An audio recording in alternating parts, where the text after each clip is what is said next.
এয়া আকাশবাণী।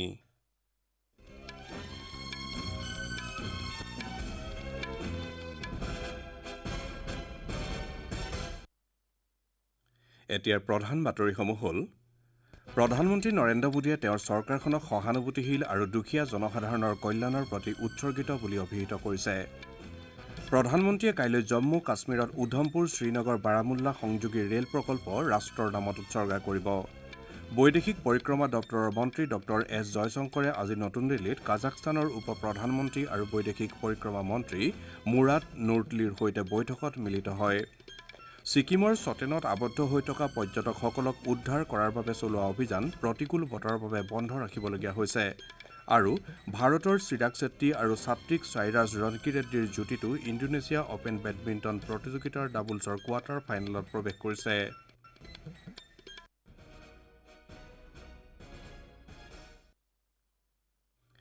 এতিয়াৰ বাতৰিৰ সৈতে মই পুলক গগৈ।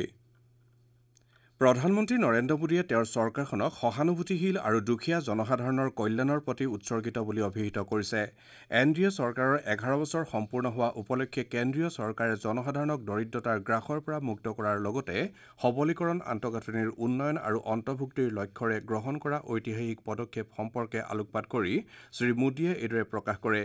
প্ৰধানমন্ত্ৰীয়ে সামাজিক মাধ্যমযোগে কয় যে প্ৰধানমন্ত্ৰী আৱাস যোজনা, প্ৰধানমন্ত্ৰী উজ্জ্বলা যোজনা, জনধন যোজনা আৰু আয়ুষ্মান ভাৰতৰ দৰে উদ্যমসমূহে সকলোৰে বাবে বাসগৃহ, নিকা ৰন্ধন ইন্ধন, বেংকিং আৰু স্বাস্থ্যসেৱা সুলভ কৰি তুলিছে। তেওঁ কয় যে প্ৰত্যক্ষ লাভ হস্তান্তৰ, ডিজিটেল অন্তৰ্ভুক্তি আৰু গ্ৰাম্যাঞ্চলৰ শক্তিশালী আন্তঃগাঁথনিয়ে স্বচ্ছতাৰ লগতে সমাজৰ শেষৰজন ব্যক্তিলৈ লাভ আগবঢ়োৱাৰ পথ প্ৰশস্ত কৰিছে। দেশৰ 25 কোটিৰো অধিক লোকক দৰিদ্ৰতাৰ গ্ৰাসৰ পৰা মুক্ত কৰাৰ ক্ষেত্ৰত এই উদ্যমসমূহৰ উল্লেখনীয় ভূমিকাৰ বিষয়েও তেওঁ উল্লেখ কৰে। প্ৰধানমন্ত্ৰীয়ে লগতে প্ৰতিগৰাকী নাগৰিকে মৰ্যাদা সহকাৰে জীৱন যাপনৰ সুযোগ লাভ কৰিব পৰা এখন সৰ্বাত্মক আৰু আত্মনিৰ্ভৰ ভাৰত গঢ়াৰ প্ৰতি চৰকাৰৰ প্ৰতিশ্ৰুতিবদ্ধতাৰ কথা দোহাৰে। প্ৰধানমন্ত্ৰী নৰেন্দ্ৰ মোদী নেতৃত্বাধীন এনডিএ চৰকাৰে 11 বছৰ সম্পূৰ্ণ কৰাৰ দিশে অগ্ৰসৰ হৈছে। সেৱা, সুশাসন, গৰীব কল্যাণৰ লক্ষ্যৰে অনুপ্ৰাণিত হৈ ভাৰতে বিগত দশকত উল্লেখনীয় ৰূপান্তৰ সাধন কৰিছে। আকাশবাণীৰ বাতৰি বিভাগৰ দ্বাৰা প্ৰধানমন্ত্ৰী নৰেন্দ্ৰ মোদী নেতৃত্বাধীন কেন্দ্ৰীয় চৰকাৰে যোৱা 11 বছৰত গ্ৰহণ কৰা পদক্ষেপ সন্দৰ্ভত আলোকপাত কৰিবলৈ প্ৰয়াস কৰা হৈছে। আজি দেশৰ সাংস্কৃতিক ঐতিহ্য সংৰক্ষণৰ দ্বাৰা ভাৰতীয় সভ্যতাৰ গৌৰৱ পুনৰুদ্ধাৰ সন্দৰ্ভত আলোকপাত কৰা হৈছে। বিগত দশকটোত ভাৰতৰ সাংস্কৃতিক যাত্ৰা এটা দৃষ্টিনন্দন আলপনাৰ দৰে ৰঙীন পৰম্পৰাক প্ৰতিফলিত কৰা আৰু বিশ্বমুখী আছিল। হাম্পিৰ প্ৰাচীন মন্দিৰৰ পৰা ধ্ৰুপদী সংগীত আৰু নৃত্যৰ প্ৰচলিত পৰম্পৰাক চৰকাৰে নতুন ৰূপত পুনৰ উজ্জীৱিত কৰি তুলিছে। অযোধ্যাৰ ৰাম মন্দিৰ জনসাধাৰণৰ ঐতিহাসিক অভিলাষ পূৰণ কৰি দেশৰ বিশ্বাস আৰু ৰাষ্ট্ৰীয় একতাৰ অনন্য প্ৰতীক হিচাপে পৰিগণিত হৈছে।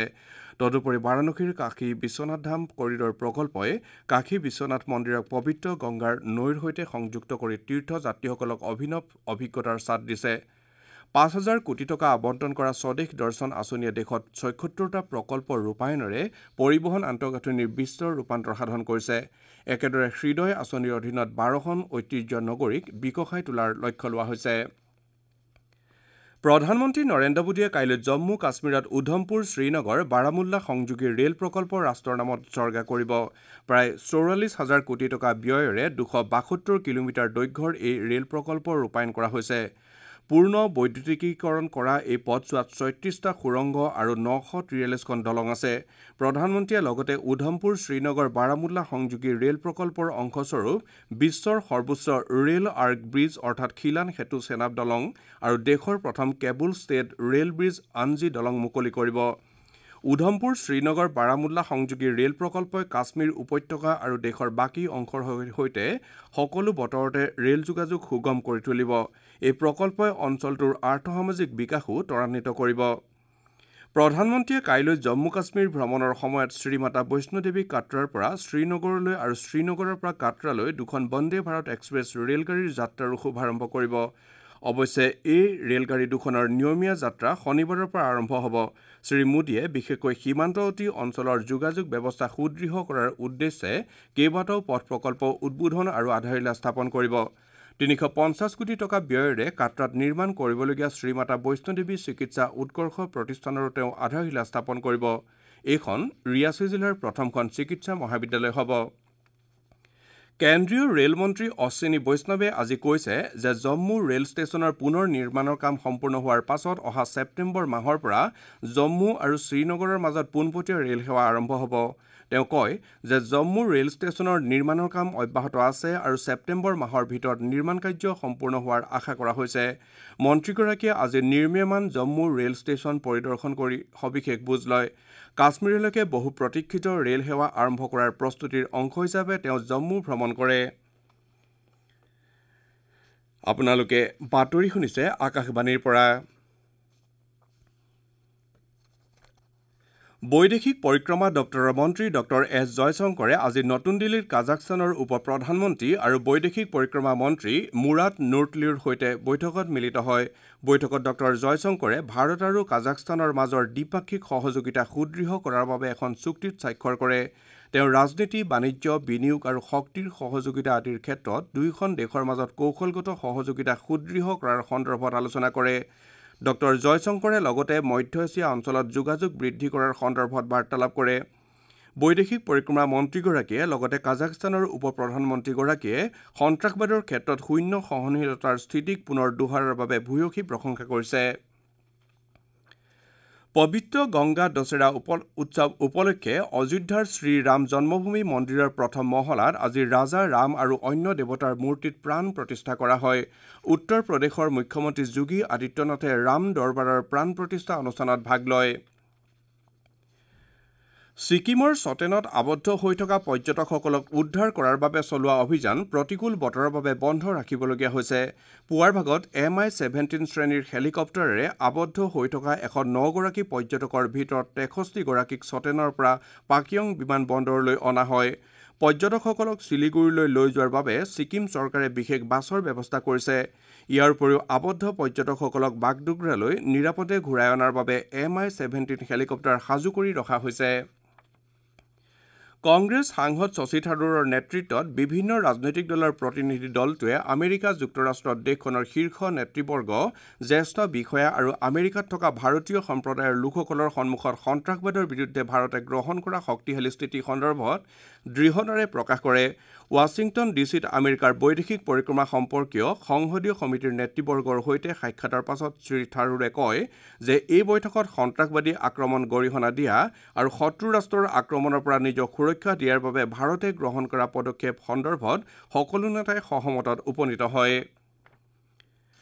ভাৰতৰ চিৰাগ ছেট্টী আৰু সাত্বিক সাইৰাজ ৰনকি ৰেড্ডীৰ যুটিটো ইণ্ডোনেছিয়া অপেন বেডমিণ্টন প্ৰতিযোগিতাৰ ডাবলছৰ কোৱাৰ্টাৰ ফাইনেলত প্ৰৱেশ কৰিছে। চিৰাগ আৰু সাত্বিক সাইৰাজৰ যুটিটোৱে আজি জাকাৰ্টাত অনুষ্ঠিত প্ৰি কোৱাৰ্টাৰ ফাইনেলত ডেনমাৰ্কৰ ৰামছ কেজৰ আৰু ফ্ৰেডৰিক ষ্ট্ৰোগাৰ্ডৰ যুটিটোক 16-21, 21-18, 22-20 গেমত পৰাস্ত কৰে। ইয়াৰ পূৰ্বে আজি মহিলাৰ ছিংগলছৰ প্ৰি কোৱাৰ্টাৰ ফাইনেলত ভাৰতৰ আগশাৰীৰ বেডমিণ্টন খেলুৱৈ PV সিন্ধু থাইলেণ্ডৰ পূৰ্ণপাৱী চুচুৱঙৰ হাতত 22-20, 10-21, 18-21 গেমত পৰাভূত হয়। একেদৰে মহিলাৰ ডাবলছৰ প্ৰি কোৱাৰ্টাৰ ফাইনেলত তৃষা জলি আৰু গায়ত্ৰী গোপীচান্দৰ যুটিটো জাপানৰ মুং মাটছুমোটো আৰু ইউকি ফুকুচিমাৰ হাতত পৰাজিত হৈ প্ৰতিযোগিতাৰ পৰা বাহিৰ হয়।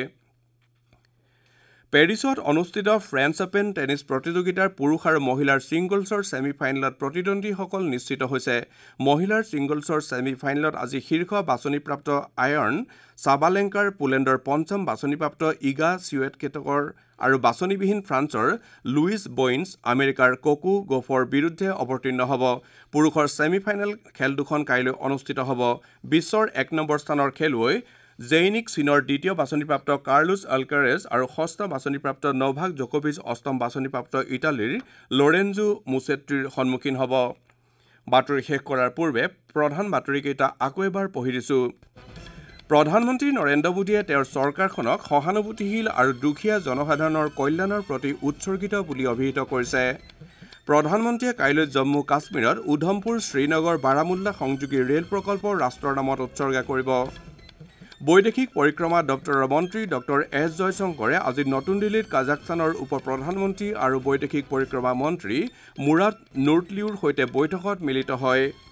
আৰু ভাৰতৰ চিৰাগ ছেট্টী আৰু সাত্বিক সাইৰাজ ৰনকি ৰেড্ডীৰ যুটিটো ইণ্ডোনেছিয়া অপেন বেডমিণ্টন প্ৰতিযোগিতাৰ ডাবলছৰ কোৱাৰ্টাৰ ফাইনেলত প্ৰৱেশ কৰিছে। আমাৰ এতিয়াৰ বাতৰি ইমানতে শেষ হ'ল পৰৱৰ্তী মুখ্য বাতৰি নিশা 8 বজাত শুনিবলৈ পাব